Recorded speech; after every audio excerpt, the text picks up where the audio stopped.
have a situation where the Dutch government, in an illegal way, is interfering with the autonomy of Aruba. Aruba has fought for more than 60 years to have the autonomy we have today. Our government was re-elected a couple months ago with the largest majority in history in the constitution status that we have today. And during the last couple of months, the Dutch government tried to interfere with the way that we see our community.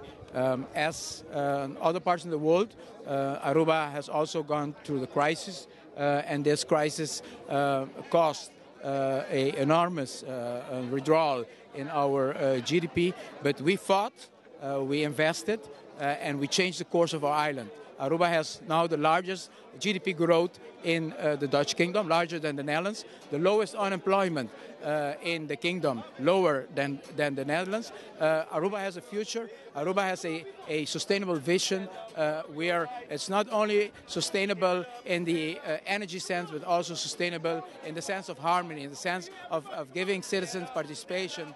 And it is very important that we stand for this right. And at this moment, the Dutch, in an illegal way, are trying to hold hostage our budget. And for that reason, we will have enormous effects on the possibility of the government of Aruba to pay for the allowances of our children, to take care of our elderly, to take care for everyone in Aruba that needs to be taken care with our budget.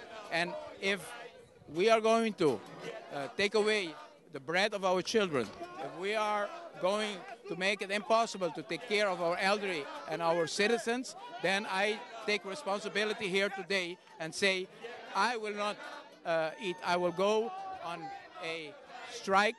I will have a hunger strike up until the governor signs the budget so that we can take care of our people and that this illegal interference with the autonomy of Aruba is stopped.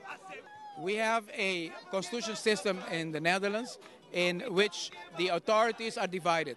And the budget authority is an autonomous body of Aruba that decides on that, and that is the Parliament of Aruba. At this moment, the government of the Netherlands is interfering illegally with the budget of Aruba, and in the constitutional system of the kingdom, unfortunately, we don't have a Supreme Court. We don't have a constitutional body to go to check what the government of the Netherlands is doing, if that is legal, because we know it's illegal, and we want to present to the world the fact that this constitutional system needs to have a Supreme Court where these decisions can be evaluated. And if that needs to bring us to the United Nations, we will go to the United Nations.